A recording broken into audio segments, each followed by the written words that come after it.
রোববার গাজা সিটির একটি ভবন লক্ষ্য করে বোমা হামলা চালায় দখলদার ইসরায়েল। মুহূর্তেই ধ্বংসস্তূপে পরিণত হয় ওই এলাকা। কয়েকজন হতাহত হন। ইসরায়েলি বাহিনীর দাবি, হামাস সদস্যদের অবস্থান লক্ষ্য করেই হামলা চালানো হয়। এদিকে খান ইউনিস থেকে ফিলিস্তিনিদের সরে যেতে নির্দেশ দিয়েছে ইসরায়েলি বাহিনী। ওই এলাকায় আবারও অভিযান চালানোর কথা জানিয়েছে তারা। ফিলিস্তিনিরা বলছেন, পুরো উপত্যকা জুড়ে কোথাও তারা নিরাপদ নন।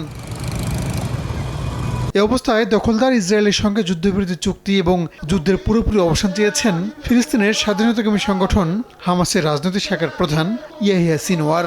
মার্কিন গণমাধ্যম সিএনএন বলছে, সিনওয়ারের বার্তা এরই মধ্যে ইসরায়েলকে পৌঁছে দিয়েছে মিশর ও কাতার।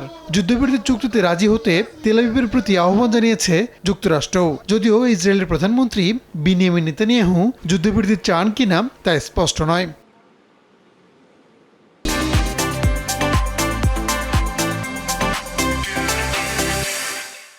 এদিকে অধিকৃত পশ্চিম তীরে ফিলিস্তিনি বন্দুকধারী গুলিতে ইসরায়েলি হতাহত হয়েছে। হামলাকারীকে ধরতে অভিযান চালাচ্ছে দখলদার বাহিনী। চলমান উত্তেজনার মধ্যে 3 দিনের রাষ্ট্রীয় সফরে রাশিয়া যাচ্ছেন ফিলিস্তিনের প্রেসিডেন্ট মাহমুদ আব্বাস। এই সফরে রুশ প্রেসিডেন্ট ভ্লাদিমির পুতিনের সঙ্গে গাজা পরিস্থিতি নিয়ে আলোচনা করবেন তিনি। রাহানুল রানা, সময় সংবাদ।